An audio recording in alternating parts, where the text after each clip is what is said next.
Beloved, it is on the tomorrow that a grateful nation, the United States of America, will pause to remember and reflect upon the life, the living, and the legacy of the Reverend Dr. Martin Luther King, Jr.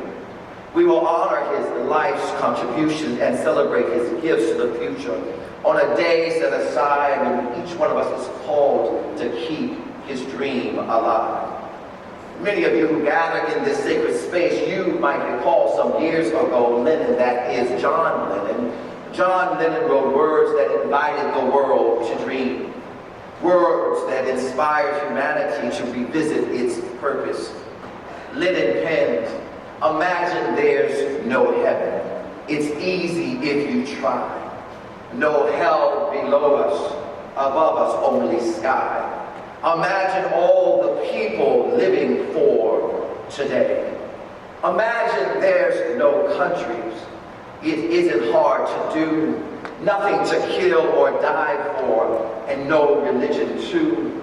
Imagine all the people living life in peace. You may say I'm a dreamer, but I'm not the only one. I hope someday you'll join us and the world will be as one." John Lennon continued writing, "Imagine no possessions, I wonder if you can. No need for greed or hunger, a brotherhood of man. Imagine all the people sharing all the world. You may say I'm a dreamer, but I'm not the only one. I hope someday you'll join us and the world will live as one." John Lennon was a dreamer. This gathering of people, the faithful, the church, people of every walk of life, this room is filled with dreamers as well. Some of our dreams will be, yes, wishful thinking. Others' dreams will die and fade away unless we, you and I, become dreamers in the true and sincere sense. For a true dreamer is one who takes hold of a dream, grasps the dream, draws it near unto his or her being, and seeks to make the dream a reality. The Reverend Dr. Martin Luther King Jr. was such a dreamer. King saw a world as John Lennon described it, living as one, and sought to make his dream a reality, our reality. He walked towards it. He advocated for it. King saw a world as his God created it to be, purposed it to be, and attempted to make it true again.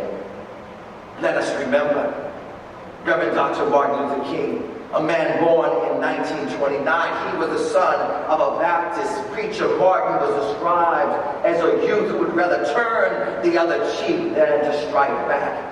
He was a bright, intelligent boy. He was able to skip 3 grade levels and graduated from high school at 15 and from the historically black college of Morehouse, Atlanta at the age of 19. He earned a bachelor's degree in divinity from Crozer Theological Seminary and PhD from Boston University.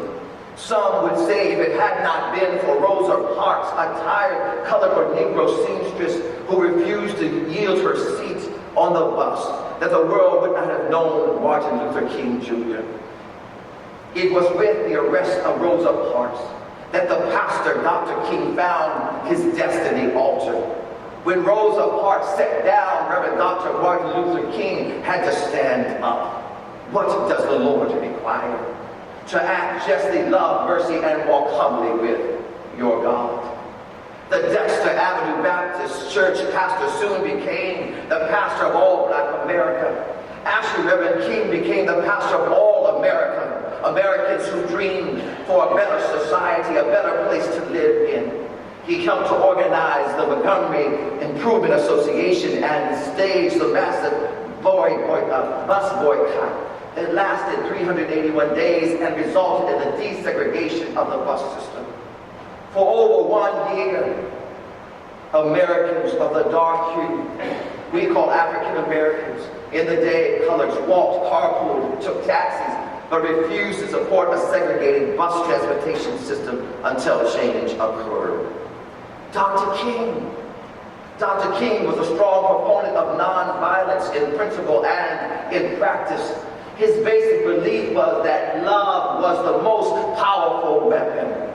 In King's faith tradition and in ours, the Bible declares that love is patient and kind. It does not envy or boast. It is not proud or rude or self-seeking. Love is not easily angered, keeps no record of wrongs. Love does not delight in evil. It rejoices in truth. It always protects and trusts and hopes and perseveres and never fails. It is love that remains. Dr. King was a champion of the cause for civil rights. For King believed in America where all people, not just black folk, but all people were created equal, that all people were entitled to liberty and justice.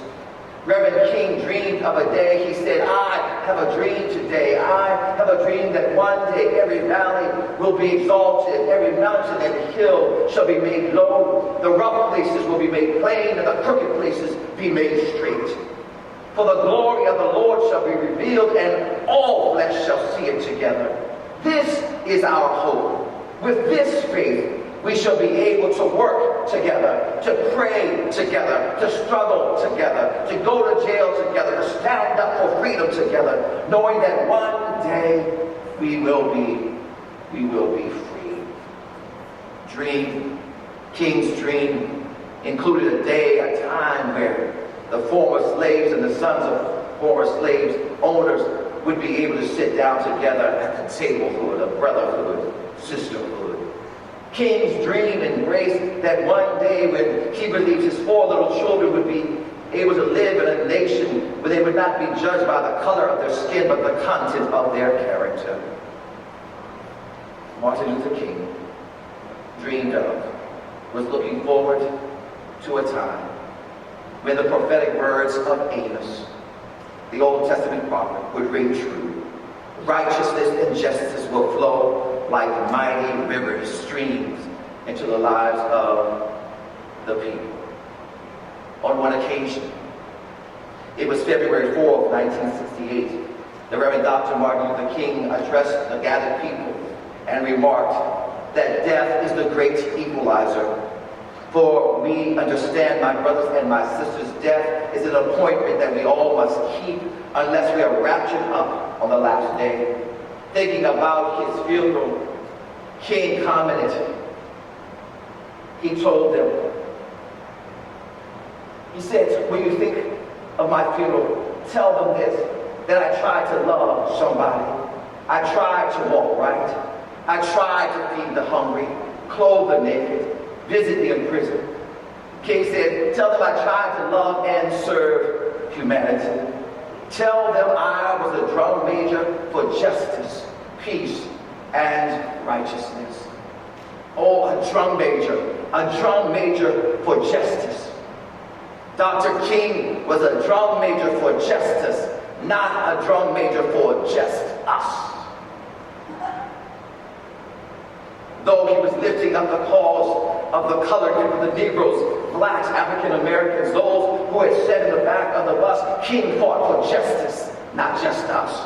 Though he was fighting for people who surrendered their seats on crowded buses, he was fighting not for just us, but justice. While he was fighting for people who endured signs that directly invited them to see signs that said whites only or coloreds only, King was really fighting for justice. For people who had to not enter through a front door, but in many establishments were forced to go in side doors or back doors for entrance in service, King was fighting for justice. Oh, my friends, my brothers, and my sisters, on this Lord's Day, I must ask us, are we living the dream? Are we being sensitive to justice or just us practices that often plague our communities? Justice or just us practices that will create pockets in our communities by which some people are welcome, some are tolerated, and some are discouraged. Justice or just us practices that concentrate on the new at the expense of the old. See, King was fighting for justice, not just us. He was really fighting for all people. Because if you think about it, just us allows and permits persons to continue traditions and customs and behaviors and laws that favor just us. We justify it by saying just us because we're privileged, just us because we're superior, just us because we're more deserving, just us because we're more intellectual, just us because it's always been that way, just us because I desire to maintain the status quo, just us because it affords us and we can afford the things that come with it, just us because we're better educated, just us because we're the right people. Oh, beloved, are we living King's dream? Or are we participating in or creating a nightmare for someone else to live with? Are we living for justice? Or are we living for just us? Or people who are like just us? I invite us this morning as we have gathered as God's family, as we have gathered as the church, as we are citizens of the community of South Carolina, are we living the dream? Are we seeking to be drum majors for justice or just us? Are we being mindful to watch and monitor and question and push for the things that guarantee justice for all people?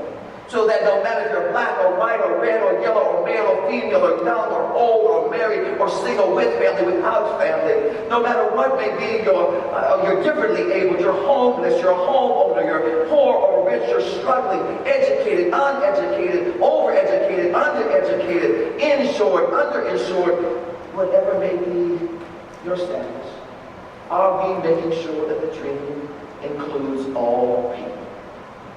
It is my prayer on this Lord's Day, as we might pause, reflect, and remember the Reverend Dr. Martin Luther King. God might awaken in us a resolve to know that we are called to be drum majors of justice and not just us.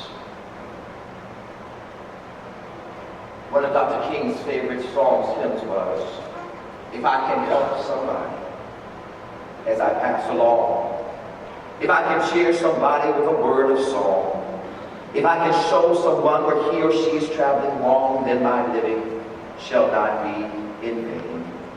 If I can do my duty as a Christian ought, if I can bring beauty to a world gone wrought, if I can spread love's message that the Master taught, then my living shall not be in vain."